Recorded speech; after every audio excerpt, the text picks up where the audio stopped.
Marcus Chen sat in the back row of the Galactic Combat Academy classroom, trying not to fidget with the unfamiliar seating arrangement. The chairs were designed for the Karathi species, tall, angular beings with longer torsos than humans possessed. His feet barely touched the floor, and the backrest hit him at an awkward angle between his shoulder blades. Around him, 47 other cadets from 12 different species filled the amphitheater-style room. The Karathi dominated the space with their 7-foot frames and metallic blue skin that shimmered under the artificial lights. 3 Velthan representatives occupied the front rows, their thick, barrel-shaped bodies requiring specially reinforced seating. A handful of Epsilon-class androids sat perfectly still, their humanoid forms the closest thing to human appearance in the room, though their glowing optical sensors and seamless metallic skin marked them as artificial beings. Marcus was the only human present. Instructor Thalon paced before the massive display screen at the front of the classroom, his 4 arms gesturing in complex patterns as he spoke. The Karathi's voice resonated through the universal translator implanted behind Marcus's ear, converting the clicks and whistles of the alien language into crisp English. Today, we examine traditional combat methodologies across known civilizations, Thalon announced, his primary arms clasped behind his back, while his secondary arms manipulated a holographic control interface. Each species brings unique perspectives to warfare, shaped by evolutionary history, environmental pressures, and technological development. The display screen flickered to life, showing a 3-dimensional map of known space. Hundreds of star systems glowed in different colors, representing the various member species of the Galactic Confederation. The Karathi prefer energy-based weapons systems, Thalon continued, touching the control interface. Blue icons appeared across Karathi space, showing sleek rifle designs and plasma cannon arrays. Our physiology allows for steady aim and precise targeting over extended periods. The dual shoulder joints provide superior stability for heavy weapon platforms. Several Karathi cadets straightened with visible pride. Marcus noticed how their additional arms allowed them to operate complex weapon interfaces simultaneously. One set for aiming and firing, another for ammunition management and targeting systems. The display shifted to show Velthan territory. The Velthan approach emphasizes overwhelming firepower, Thalon explained, as massive cannon designs rotated on screen. Their reinforced skeletal structure and dense muscle mass permit the use of weapons that would injure most other species through recoil forces alone. One of the Velthan cadets, a female named Gorthak, if Marcus remembered correctly, rumbled with approval. Her species stood barely 5 feet tall, but weighed as much as a human linebacker, all muscle and thick bone designed for their high-gravity homeworld. The androids calculate optimal weapon selection through combat simulation matrices, Thalon noted, as the display showed various modular weapon systems. They adapt their armament to specific mission parameters with mathematical precision. Marcus watched the holographic weapons cycle through different configurations. Rifles that transformed into heavy support platforms, modular systems that could be recombined for different tactical situations. The android cadets observed with mechanical interest, their heads tilting slightly as they processed the information.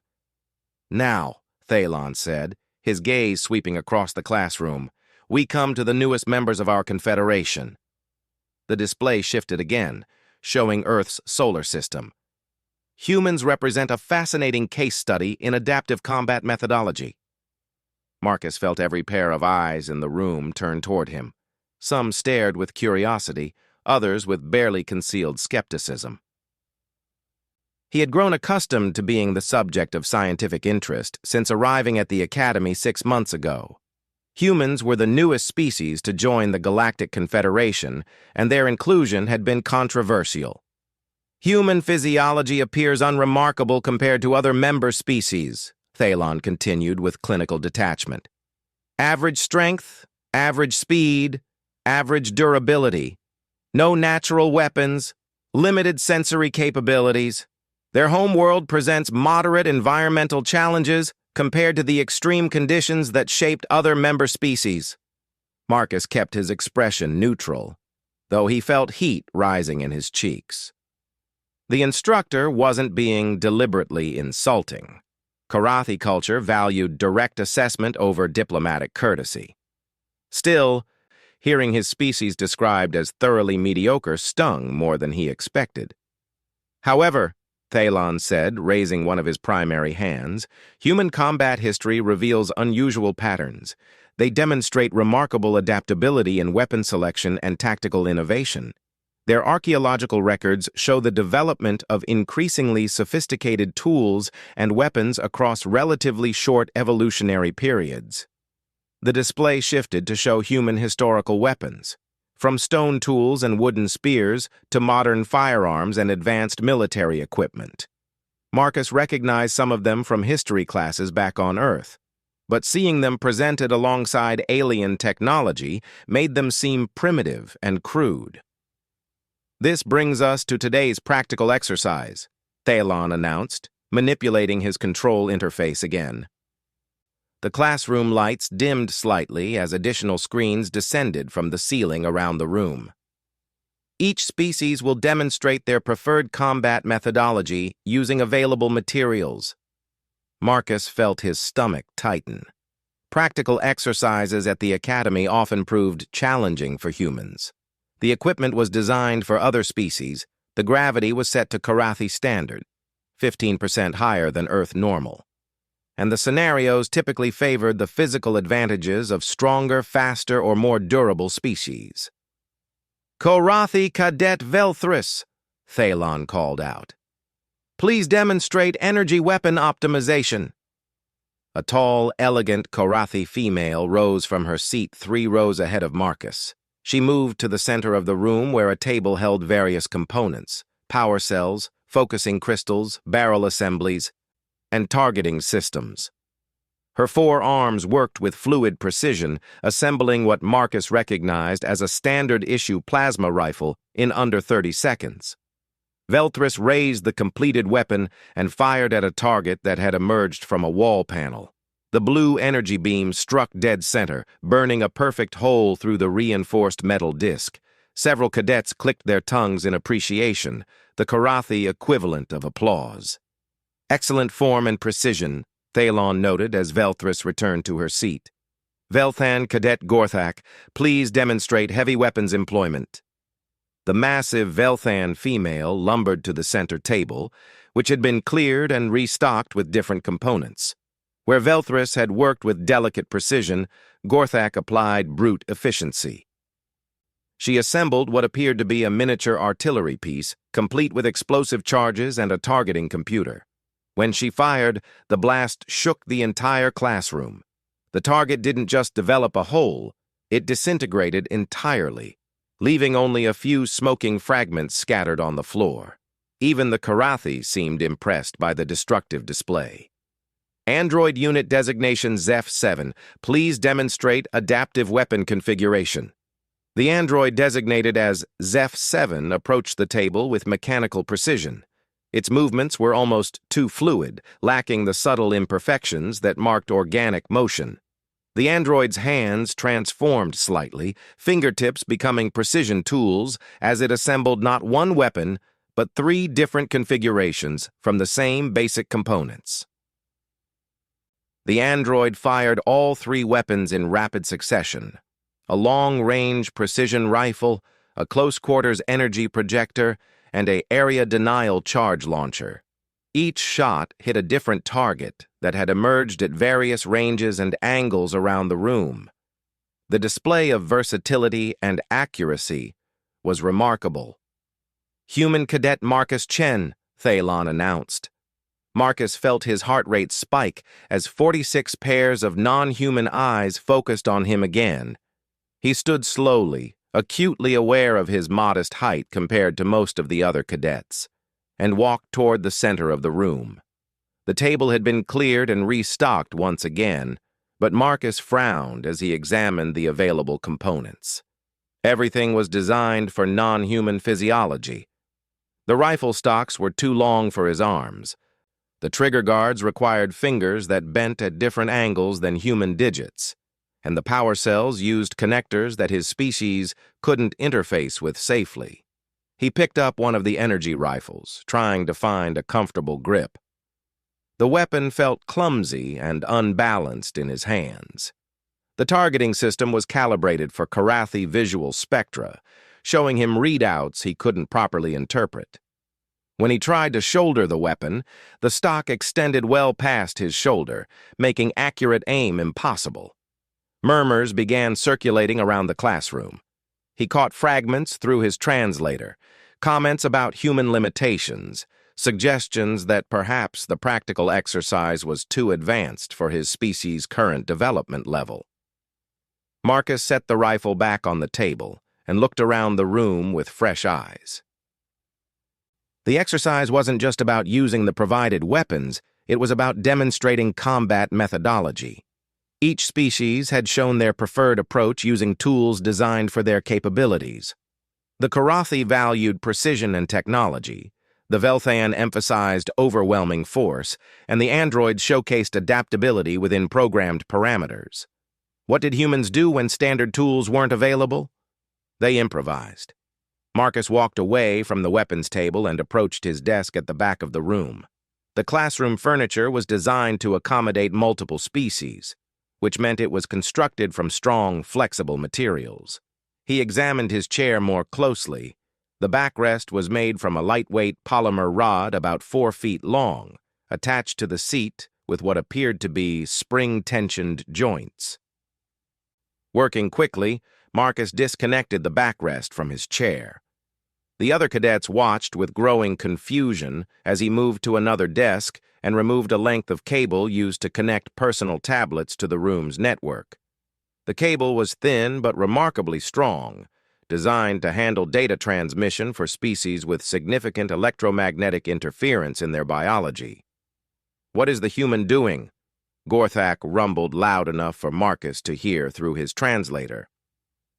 "I believe he's broken his furniture," one of the Karathi cadets observed with clinical interest. Marcus ignored the commentary and continued working. From another desk, he retrieved a small toolkit used for equipment maintenance. The kit included several small knives designed for precise cutting of various materials.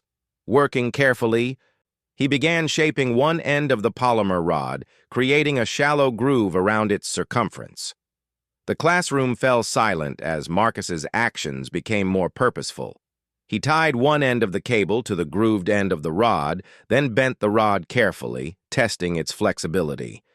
The polymer was designed to flex without breaking, perfect for his needs. Moving to the opposite end of the rod, he tied the other end of the cable, creating tension. When he released his grip, the rod maintained its curved shape, held in position by the taut cable. He had created a bow, but he wasn't finished. Marcus returned to the maintenance toolkit and selected several of the long, thin knives. They were designed for delicate work, with sharp points and straight edges. Using cable and small polymer fragments from the desk joints, he began creating improvised arrows. The silence in the classroom was complete now. Even Instructor Thalon watched with intense interest as Marcus worked with calm efficiency. Each arrow took only a few minutes to complete, and Marcus's movements showed the confidence of someone who had done this before. "Cadet Chen," Thalon said finally, "are you creating a projectile weapon from classroom furniture?" "Yes, Instructor," Marcus replied without looking up from his work. "Standard weapons aren't designed for human physiology. This approach better suits our capabilities." He finished his fourth arrow and stood, hefting his improvised bow. The balance felt good in his hands. Not as refined as the hunting bow he'd used back on Earth, but functional. The polymer rod provided good tension without being too stiff to draw. "May I suggest a demonstration target?" Marcus asked. Thylon's 4 eyes blinked in sequence, the Karathi expression for surprise. "Certainly. What parameters do you require?" "Something small and distant. Humans typically excel at precision rather than power. A new target emerged from the far wall, a disc barely 6 inches across, positioned at the maximum range of the classroom. It was significantly smaller than the targets used for the energy weapon demonstrations, and much further away. Marcus knocked his first arrow and drew the bow. The improvised string cut slightly into his fingers, but he ignored the minor discomfort. He had learned archery during his childhood in the Pacific Northwest, spending summers with his grandfather, who insisted on teaching traditional skills alongside modern education. The bow's draw weight was lighter than what he was accustomed to, but Marcus adjusted his aim accordingly. He focused on the distant target, letting his breathing steady as he found his anchor point. Around him, the alien cadets watched in fascination. Most had never seen a projectile weapon that relied on mechanical energy storage rather than technological power systems. The concept of using muscle power to propel a physical object seemed primitive to beings accustomed to energy-based armaments. Marcus released the arrow. The projectile flew across the length of the classroom in a shallow arc, its path slightly affected by the altered gravity. It struck the small target dead center with a satisfying thunk, the improvised point embedding deeply in the reinforced material. The silence stretched for several heartbeats before murmurs began again. This time the tone was different, respectful rather than dismissive. "Acceptable accuracy," Thalon noted, though his voice carried what Marcus was learning to recognize as Karathi approval. "However, one successful shot proves little. Combat situations require consistent performance under stress." "Understood, instructor," Marcus replied, knocking his second arrow. "May I have multiple targets?" Thalon manipulated his controls, and 3 more targets emerged at different distances and angles around the room. Marcus drew and fired in smooth succession, each arrow finding its mark with precision that impressed even the skeptical android cadets. As he knocked his final arrow, Marcus noticed something that made him smile slightly. Several of the other cadets were examining their own desks and equipment with new interest, as if seeing everyday objects as potential resources for the first time. The last target appeared directly overhead, a challenging shot that required him to account for the arrow's trajectory in the elevated gravity. Marcus drew the bow, aimed high to compensate for the gravitational drop, and released. The arrow struck the ceiling target with enough force to embed securely in the mounting hardware. "Remarkable," Thalon said, his clinical tone unable to completely mask his interest. "You have created a functional weapon system using materials not intended for combat applications. The accuracy demonstrated suggests significant prior training with similar weapons." "Many humans learn traditional skills alongside modern technology," Marcus explained as he carefully relaxed the bowstring. "We tend to preserve older methods even after developing more advanced alternatives." "Why?" asked Veltris, the Karathi female who had demonstrated the energy weapon. "Surely your modern firearms are more efficient?" Marcus considered the question carefully. "Redundancy, mostly. If our technology fails, we have alternatives. Also, different tools suit different situations. A bow is silent, doesn't require power sources, and can be manufactured from available materials." "But the projectiles are so primitive," Gorthak rumbled. "No explosive warheads, no energy discharge, just sharpened metal." "The arrows I used today were hastily improvised," Marcus admitted. "Under normal circumstances, humans can create much more sophisticated ammunition. Explosive points, armor-piercing designs, chemical payloads. The delivery system may be traditional, but the effects can be quite advanced." Thalon was taking notes on his tablet, all 4 hands working simultaneously. "This demonstrates the adaptability referenced in human historical records. You identified a problem, unsuitable equipment, and created a solution using available resources." "That's fairly typical human behavior," Marcus agreed. "We're not the strongest or fastest species, so we compensate through tool use and adaptation. The android designated ZEF-7 spoke for the first time since its demonstration. Query: are all humans capable of such improvisation, or does this represent exceptional individual ability? Most humans can learn basic improvisation skills, Marcus replied. The specific techniques vary based on personal experience and training, but the general principle of adapting tools to situations is something we teach from childhood. Fascinating, Thalon murmured, still taking notes. Class. Observe how Cadet Chen approached this exercise differently than previous demonstrations.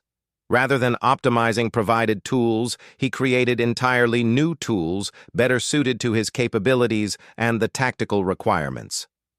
Marcus felt a flush of pride as he began disassembling his improvised bow. Around him, cadets from multiple species were examining the classroom furniture with obvious curiosity, perhaps seeing their environment as a resource rather than just background for the first time. Instructor, Velthris asked, could other species employ similar adaptation techniques? An excellent question, Thalon replied. Each species possesses unique capabilities that could be applied to tool creation and modification. However, humans appear to have developed this approach as a primary survival strategy rather than an emergency fallback. Marcus carefully returned the modified components to their original positions, though the chairs would never quite look the same. The demonstration had gone better than he'd hoped, but he sensed this was just the beginning of something larger.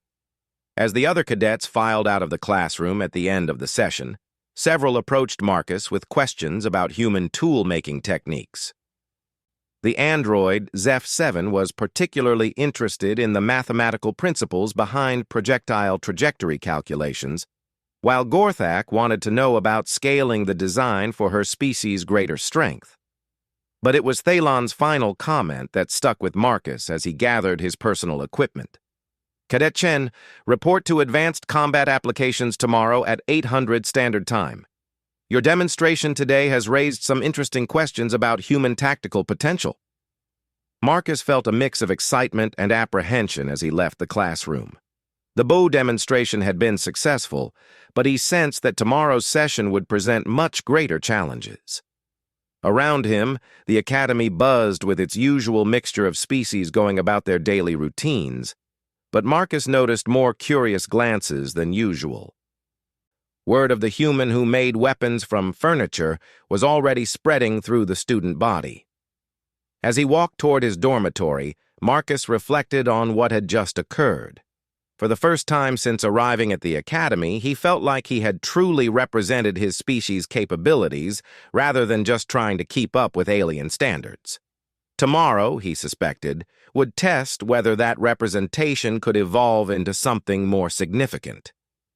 The corridors of the academy stretched ahead of him, filled with beings from across the galaxy, all learning to work together in the service of the Confederation. For the first time since arriving, Marcus felt like he truly belonged among them, not as a curiosity or an exception, but as an equal contributor to their shared mission. But first, he needed to figure out what advanced combat applications would demand of him, and whether his improvisation skills would prove sufficient for whatever challenges awaited. Marcus arrived at Advanced Combat Applications precisely at 800, finding himself in a facility unlike any classroom he had experienced at the academy. The space resembled a military testing ground more than an educational environment. Reinforced walls, multiple observation decks, and equipment stations scattered throughout a floor area easily 3 times larger than a standard classroom. He was not alone. 12 other cadets occupied the space, each representing the top performers from their respective species' training programs. Marcus recognized Velthris, the precise Karathi marksman from yesterday's demonstration, and Gorthak, the powerhouse Velthan artillery specialist. The android ZEF-7 stood perfectly still near the center of the room, its optical sensors slowly scanning the available equipment. The remaining cadets belonged to species Marcus had encountered less frequently at the academy. Two hegemony representatives towered near the back wall, insectoid beings with chitinous exoskeletons and multiple limbs that could manipulate tools with disturbing precision. A single phantom floated above the floor, its translucent, gas-based body contained within an environmental suit that allowed it to interact with solid matter. Most intriguing were the three apex predators clustered near the equipment stations. Marcus had heard whispers about the apex species, but never encountered one directly. They resembled Earth's big cats in general body structure, but stood on two legs and possessed hands capable of intricate manipulation. Their reputation as hunters was legendary throughout the Confederation. "Welcome to Advanced Combat Applications," announced a voice that made every cadet in the room straighten instinctively. The speaker entered through a door Marcus hadn't noticed, and he immediately understood why this individual commanded such respect. Commander Kaveth was a Karathi, but unlike any Marcus had encountered. Where most Karathi appeared elegant and refined, Kaveth radiated controlled lethality. Scars marked 3 of his 4 arms, and his metallic blue skin bore the darker patches that indicated combat-grade augmentation. His movements suggested someone who had seen actual warfare rather than just theoretical training. Yesterday's demonstrations were adequate for basic competency assessment, Kaveth continued, his 4 eyes scanning the assembled cadets. Today, we examine advanced tactical adaptation under combat conditions. Marcus felt his pulse quicken. The Academy's training had been challenging but ultimately safe. Controlled exercises designed to test knowledge and basic skills. Kaveth's tone suggested something far more serious. The Confederation faces threats that cannot be addressed through standard tactical doctrine, the commander explained, manipulating a control interface that caused the floor to shift and reconfigure itself. Walls rose from hidden slots, creating a complex maze-like environment with multiple levels and interconnected passages. Enemy forces adapt to our conventional weapons and strategies. Our response requires creative solutions that exceed programmed parameters. One of the Apex cadets, a female with distinctive amber markings, spoke with a growling undertone that Marcus's translator rendered as curiosity. "Commander, are we to understand that standard Confederation military doctrine is insufficient against current threats?" "Cadet Solana, standard doctrine assumes predictable enemy responses based on established tactical principles," Kaveth replied. "Recent encounters suggest adversaries who actively counter our conventional approaches. We require personnel capable of developing solutions that cannot be anticipated or easily countered." The implications sent a chill through Marcus. The Academy's training had focused on known threats and established protocols. If the Confederation was encountering enemies who could adapt to standard procedures, then the situation was far more serious than any of the cadets had been told. "Your task today involves strategic asset recovery under hostile conditions," Kaveth announced, as additional equipment materialized throughout the newly configured environment. "You will work in teams of 3. Mission parameters are simple: retrieve the objective and extract without loss of personnel." A holographic display appeared above the center of the maze, showing a small device pulsing with red light. The objective was located deep within the complex environment, surrounded by what appeared to be automated defensive systems. "Team assignments have been calculated to maximize diverse capability integration," Kaveth continued, reading from his tablet. "Team Alpha, Velthris, Gorthak, and Cadet Chen." Marcus felt both relief and apprehension at being paired with the 2 cadets he knew best from yesterday's demonstration. Relief because he understood their capabilities and had positive interactions with both. Apprehension because their combined abilities seemed to emphasize raw firepower rather than the adaptability that had brought him to this advanced session. Team Beta consists of Solana, Zeph 7, and Cadet Thek 9, Kaveth announced, indicating one of the hegemony representatives. Team Gamma includes Nexus Prime, Kayla, and Dorth. As the teams assembled, Marcus joined Velthris and Gorthak near one of the equipment stations. The Karathi female examined the available gear with her characteristic precision, while Gorthak tested the weight and balance of various heavy weapons. "Standard energy weapons and protective equipment," Velthris observed, lifting a rifle similar to the one she had demonstrated yesterday. "Nothing that appears modified for unusual tactical requirements. Heavy support platforms available," Gorthak noted with satisfaction, hefting what appeared to be a portable cannon. "Defensive systems should not present significant challenges."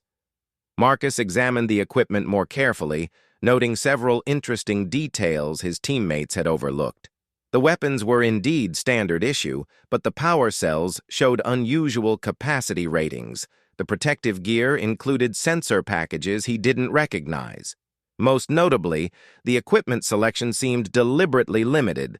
No specialty tools, no unusual ammunition types, no obvious solutions for complex tactical problems. "I think the equipment limitations are intentional," he said quietly to his teammates. "We're supposed to adapt and improvise, not rely on overwhelming firepower." Velthris tilted her head, the Karathi gesture for consideration. "Explain your reasoning, Cadet Chen." "Yesterday, you demonstrated perfect marksmanship with energy weapons. Gorthak showed devastating heavy weapons capability. I improvised a weapon from furniture. Now we're placed together with standard gear that matches your established strengths, but limits mine." "You believe this represents a deliberate test scenario rather than random team assignment," Gorthak rumbled thoughtfully. "Exactly. They want to see if we can integrate different approaches effectively, not just rely on our individual strengths." Their conversation was interrupted by Commander Kaveth's voice echoing through the facility. "Teams have 30 minutes to examine available intelligence and plan their approach. Mission begins at 0900 Standard Time." A detailed holographic map appeared in front of each team, showing the maze layout, known defensive positions, and multiple possible routes to the objective. Marcus studied the display carefully, noting several features that struck him as significant. "The defensive systems appear to be motion-activated energy weapons," Velthris observed, highlighting several positions on the map. "Standard suppression tactics should neutralize them efficiently. Corridor choke points favor heavy weapons deployment," Gorthak added, indicating narrow passages where her cannon could control entire sections of the maze. "Direct approach through central route appears optimal." Marcus frowned at the map, rotating the holographic display to examine different angles. "Those defensive positions seem too obvious," he said after several minutes. "And look at the power routing. Every defensive system connects to the same central network." His teammates leaned closer as Marcus highlighted the power distribution system running through the maze walls. Thin lines connected all the automated weapons to a central hub located just outside the objective chamber. "If we disable the central power hub, all defensive systems go offline simultaneously," Velthris realized.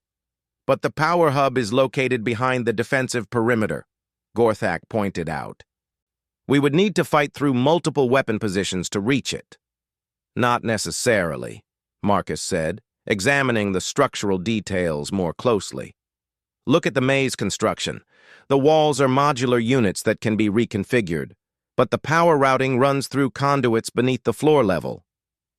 He manipulated the display to show the facility's infrastructure.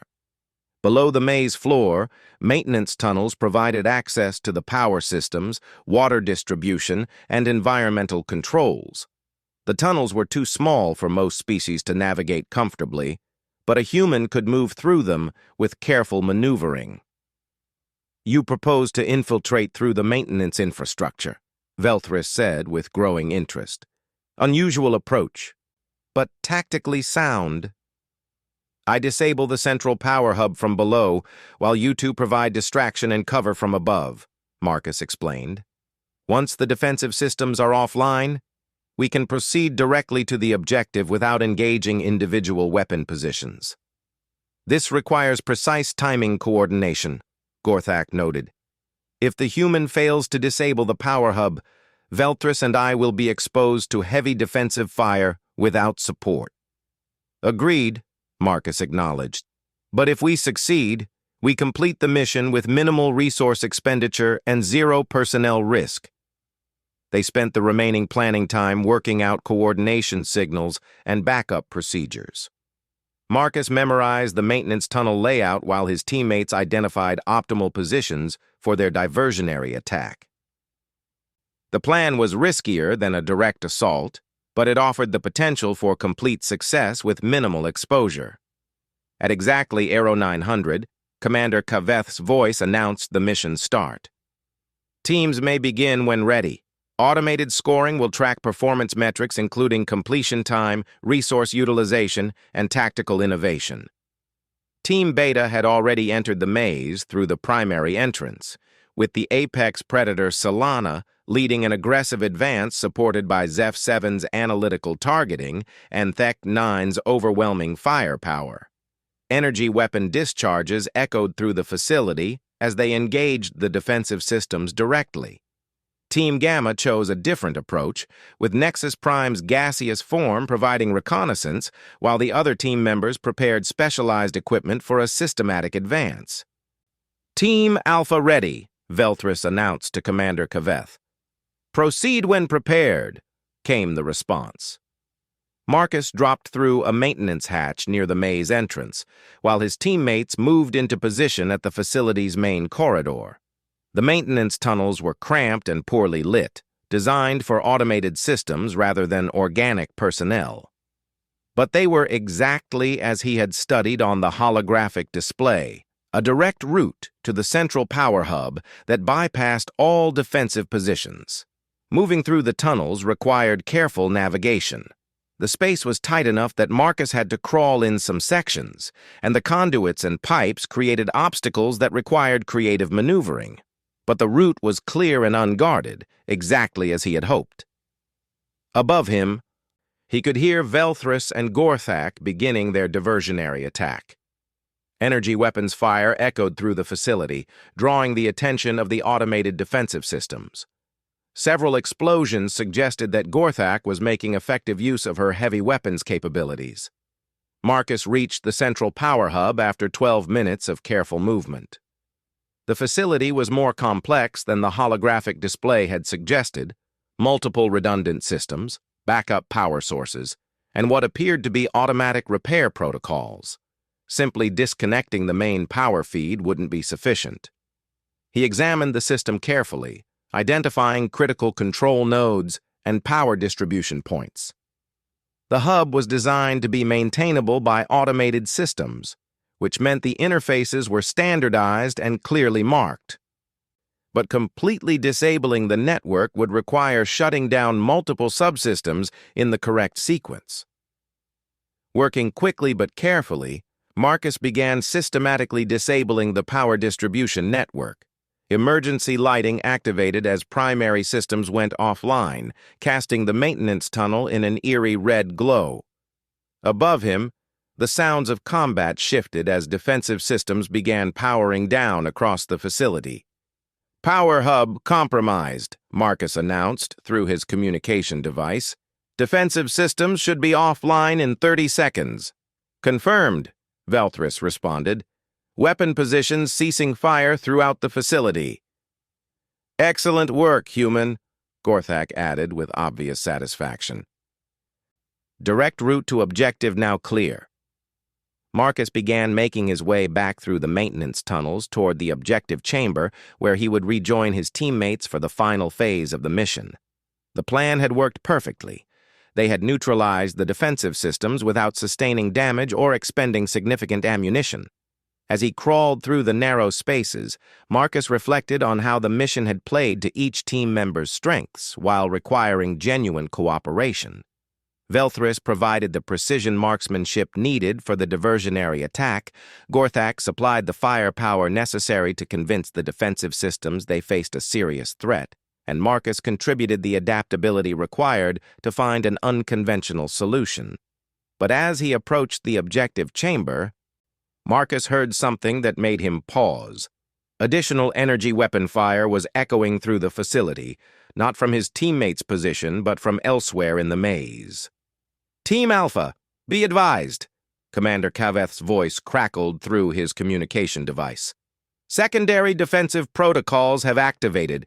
Mission parameters have changed." Marcus felt his stomach drop. The power hub he had disabled controlled the primary defensive systems, but there were apparently backup systems he hadn't identified. Worse, the mission was becoming more complex in real time, just like Commander Kaveth had warned about enemies who adapted to conventional responses. He increased his pace through the maintenance tunnels, racing to rejoin his teammates before whatever new challenge emerged could catch them unprepared. The successful first phase of their mission had been just the beginning, and Marcus suspected that the real test was about to start. Through the facility walls, he could hear the sounds of renewed combat as all three teams encountered whatever secondary systems had just come online. This was no longer a simple asset recovery exercise. It had become exactly the kind of adaptive challenge that Commander Kaveth had described. Marcus reached the objective chamber maintenance access just as new alarms began sounding throughout the facility. Whatever was happening, it was about to test every skill the cadets possessed, and possibly some they hadn't known they needed. The mission was far from over.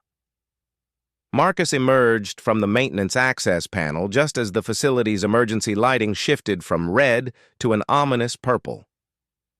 The objective chamber was larger than he had expected, with the target device sitting on a pedestal in the center of a circular room.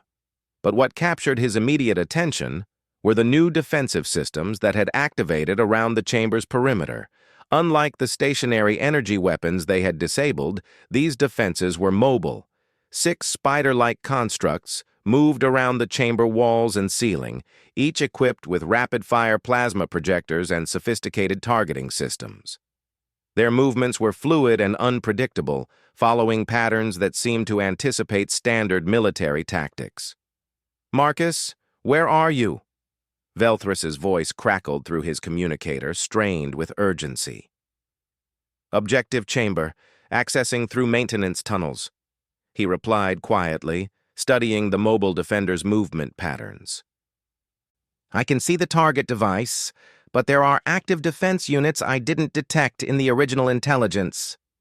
We've encountered similar systems throughout the facility," Gorthak's voice rumbled through the communication link. "Traditional suppression tactics prove ineffective. The defensive units adapt their positions to counter direct weapon targeting." Marcus watched the spider constructs for several minutes, noting how they responded to the sounds of combat from other areas of the facility. Each time energy weapons fired elsewhere, the units shifted their positions and altered their patrol routes. They were learning from the ongoing engagements, becoming more difficult to predict with each passing minute.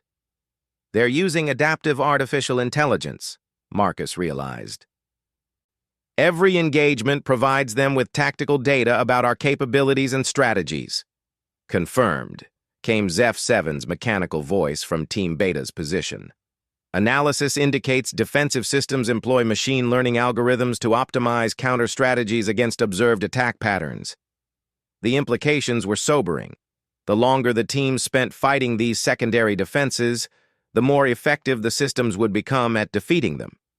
Traditional military doctrine emphasized overwhelming force and sustained engagement, but those approaches would only make the enemy stronger. Marcus studied the chamber more carefully, looking for alternatives to direct confrontation. The objective device appeared to be connected to the facility's central computer system through multiple data cables and power feeds. The spider constructs maintained constant surveillance of the pedestal, but their positioning suggested they were programmed to respond to threats rather than prevent all access. An idea began forming in Marcus's mind. Dangerous, requiring precise timing, but potentially offering a solution that the adaptive defenses couldn't counter because they wouldn't recognize it as a threat until too late. "Teams Alpha and Beta, I have a proposal," Marcus announced through his communicator. The defensive systems are adapting to direct military engagement. We need an approach they won't recognize as threatening until it's too late to respond. Explain. Commander Cavith's voice cut through the communication channel. Even from his observation position, the instructor was monitoring their tactical decision-making process. The spider constructs are focused on preventing weapon-based attacks against the objective, Marcus explained, moving carefully to stay within the maintenance access while observing the chamber. But they're not programmed to recognize non-weapon threats. If I can reach the objective without carrying conventional armaments, they might not classify me as a target until I'm already in position. That's extremely risky, Velthris pointed out. The moment you touch the objective device, they'll certainly respond with lethal force. Agreed, Marcus acknowledged, which is why I need both teams to provide coordinated distraction at precisely the right moment. The adaptive systems will focus on multiple simultaneous threats, giving me a brief window to complete the objective. The human proposes to infiltrate the objective chamber while unarmed, Gorthak summarized with obvious skepticism. This assumes the defensive systems will ignore a non-armed target. Not exactly, Marcus clarified, examining the chamber's architecture more closely. I'm proposing to approach using methods the systems won't immediately recognize as weapons-based. Remember yesterday's demonstration. Humans excel at creating tools from available materials. He could practically hear Zeph 7 processing the implications through the communication link. Query: do you intend to construct weapons within the objective chamber itself? Something like that, Marcus replied, studying the chamber's construction materials and environmental systems. Give me 5 minutes to position myself. Then begin coordinated engagement from your current positions. Draw their attention and force them to adapt to multiple threat vectors simultaneously. Team Alpha understands the mission parameters, Velthris announced after a pause. We'll provide support when you're ready. Team Beta concurs, added Solana's growling voice. Apex tactics favor coordinated pack hunting. This strategy has merit. Marcus took a deep breath and began moving through the maintenance passages toward an access point directly beneath the objective chamber. The spider constructs above continued their patrol patterns, occasionally pausing to analyze audio signatures from the ongoing combat elsewhere in the facility. The maintenance tunnel beneath the chamber provided access to the environmental systems that kept the facility habitable for multiple species. Marcus examined the available resources: coolant lines, atmospheric processors, structural support materials, and emergency equipment. The spider construct's adaptive programming was impressive, but it was designed to counter military weapons and tactics. Humans had been creating tools and weapons from environmental materials for thousands of years before developing sophisticated technology. Marcus began systematically disconnecting coolant lines, careful to avoid triggering emergency alarms that might alert the defensive systems. The coolant was under pressure and had been maintained at extremely low temperatures for system efficiency. In the chamber above, the spider constructs would detect the temperature drop, but classify it as a routine environmental fluctuation. Working quickly, Marcus assembled a pressure system using the coolant lines and emergency valve controls. The result wouldn't be classified as a weapon by any military definition, but pressurized coolant could create devastating effects when properly applied. Teams Alpha and Beta, beginning infiltration phase, Marcus announced quietly. Initiate coordinated engagement in 30 seconds. Acknowledged, Velthris responded. Multiple attack vectors will commence on your signal. Marcus positioned himself directly beneath the objective chamber and began the delicate process of creating access to the room above. The chamber floor was reinforced, but included standard access panels for maintenance purposes. By carefully removing securing bolts and support brackets, he could create an opening without triggering the facility's intrusion detection systems. Initiating engagement now, Solana announced. The chamber above erupted with the sounds of coordinated combat as both teams began their distraction assault. Energy weapons fire echoed from multiple directions, forcing the spider constructs to respond to threats from several angles simultaneously. Their adaptive programming began analyzing the new tactical patterns, trying to develop counter-strategies for the complex, multi-directional attack. Marcus waited until the defensive systems were fully engaged before carefully opening the access panel beneath the objective pedestal. The spider constructs were moving rapidly around the chamber's perimeter, their targeting systems focused on the external threats. He emerged from the floor access directly beneath the target device, moving with careful precision to avoid sudden movements that might trigger motion detection protocols. The objective was a compact data storage unit connected to the chamber's computer systems through multiple interfaces. But as Marcus reached for the device, one of the spider constructs detected his presence and immediately altered its threat assessment. The mechanical defender spun toward him, plasma projectors charging for lethal engagement. Marcus didn't try to evade or fight. Instead, he activated the pressurized coolant system he had prepared, directing a concentrated stream of supercooled liquid toward the spider construct's sensor array. The effect was immediate and devastating. The extreme temperature differential caused the construct's targeting systems to malfunction, its adaptive programming unable to compensate for the sudden sensory disruption. The unit's movements became erratic as it attempted to process corrupted data from its frozen sensors. Marcus grabbed the objective device and triggered his improvised coolant weapon again, this time targeting the chamber's environmental controls. Supercooled vapor began filling the room, creating visual interference that confused the remaining spider construct's targeting systems. "Objective secured," Marcus announced, clutching the data storage unit. "Requesting extraction support." "Acknowledged," Gorthak's voice boomed through the communication link. "Heavy weapons clearing the extraction route."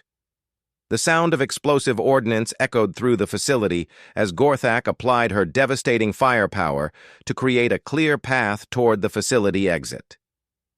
Meanwhile, Velthris provided precision covering fire that disabled several spider constructs attempting to pursue Marcus through the vapor-filled chamber.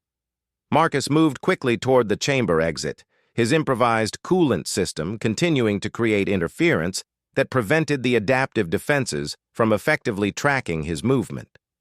The spider constructs could detect his general presence, but their targeting systems couldn't achieve weapon locks through the environmental disruption.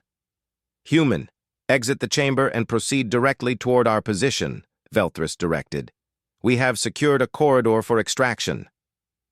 Marcus emerged from the objective chamber to find his teammates had indeed cleared a path through the facility. Disabled defensive systems marked their route, evidence of the precise coordination between Velthris's marksmanship and Gorthak's overwhelming firepower. But their success had come at a cost. Both Korathi and Velthan showed signs of fatigue from the sustained combat, and their weapon power levels were significantly depleted. The adaptive defensive systems had forced them to expend far more resources than initially anticipated. "Extraction route secured," Gorthak announced as they moved rapidly toward the facility exit. "Mission completion time, 43 minutes, 37 seconds. They emerged from the maze to find Teams Beta and Gamma had also successfully completed their objectives, though both showed evidence of more intensive combat engagement. Solana bore scorch marks on her protective equipment, while several members of Team Gamma appeared to have sustained minor injuries. Commander Kaveth waited in the debriefing area, his 4 hands working simultaneously on multiple data tablets as he reviewed performance metrics from all 3 teams. "Tactical assessment complete," the commander announced once all teams had assembled. Team Alpha demonstrated superior mission efficiency, minimal resource expenditure, and innovative problem-solving under adaptive threat conditions. Marcus felt a flush of pride, but Kaveth's expression suggested the debriefing was far from complete. "However," the commander continued, "the exercise revealed significant gaps in Confederation tactical doctrine when confronting adaptive enemy systems. Standard military training proved insufficient for several scenarios encountered today. The assembled cadets exchanged glances, realizing that their training exercise had exposed genuine weaknesses in established procedures. The defensive systems employed today represent simplified versions of technologies encountered in recent border conflicts, Kaveth explained, his tone becoming more serious. Enemy forces have begun deploying artificial intelligence systems that learn from each engagement, becoming progressively more difficult to defeat through conventional means. The implications were sobering. The Academy's training had focused on proven tactics and established procedures, but they were facing enemies who could adapt faster than traditional military doctrine could evolve. Cadet Chen, Kaveth said, focusing his attention on Marcus. Your approach demonstrated principles that may prove essential for future military operations. Explain your tactical methodology for the recorded analysis. Marcus considered his response carefully. Humans tend to approach problems by identifying available resources rather than optimizing predetermined tools. When conventional weapons proved inadequate, I looked for alternative materials and methods that could achieve the same objective. Elaborate on the improvisation process, Velthris requested. How do humans develop novel solutions under time pressure? We're trained from childhood to see everyday objects as potential tools, Marcus explained. A chair can become a weapon, a computer cable can become a rope, coolant systems can become defensive weapons. The key is understanding underlying principles rather than relying on specific implementations. Zeph 7's optical sensors focused on Marcus with obvious interest. Query: is this adaptability unique to human cognition? Or could other species develop similar capabilities? Other species could definitely learn these techniques, Marcus acknowledged. But humans developed this approach as a survival necessity. We're not the strongest, fastest, or most durable species, so we compensated by becoming the most adaptable. Commander Kaveth set down his data tablets and addressed the entire group. Today's exercise confirmed preliminary assessments of human tactical potential. However, it also demonstrated the effectiveness of integrated multi-species teams when diverse capabilities are properly coordinated. The commander manipulated his control interface, causing the facility to begin reconfiguring itself for the next training session. Advanced combat applications will continue with expanded scenarios designed to test adaptive problem-solving under increasingly complex conditions, Kaveth announced. All teams showed merit, but Team Alpha's approach suggests methodologies that warrant further development. As the cadets began filing out of the facility, several approached Marcus with questions about human improvisation techniques. The android Zeph 7 was particularly interested in the mathematical principles behind using environmental systems as weapons, while Solana wanted to understand how humans identified potential tools in unfamiliar environments. But it was Gorthak's comment that surprised Marcus the most. Human, your species brings capabilities that complement rather than compete with our established strengths, the massive Velthan said with obvious respect. Today's mission succeeded because we combined Karathi precision, Velthan firepower, and human adaptability effectively. I agree, Velthris added. Human tactical thinking provides options that our individual species might not consider independently. Marcus felt a deep sense of satisfaction as he left the Advanced Combat Applications facility. For the first time since arriving at the Academy, he truly understood how humans could contribute to the Galactic Confederation's mission.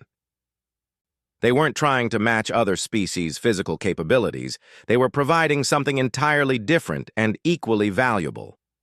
As he walked through the Academy's corridors toward his dormitory, Marcus noticed that other cadets regarded him differently than before. The curious glances remained, but now they carried respect rather than skepticism.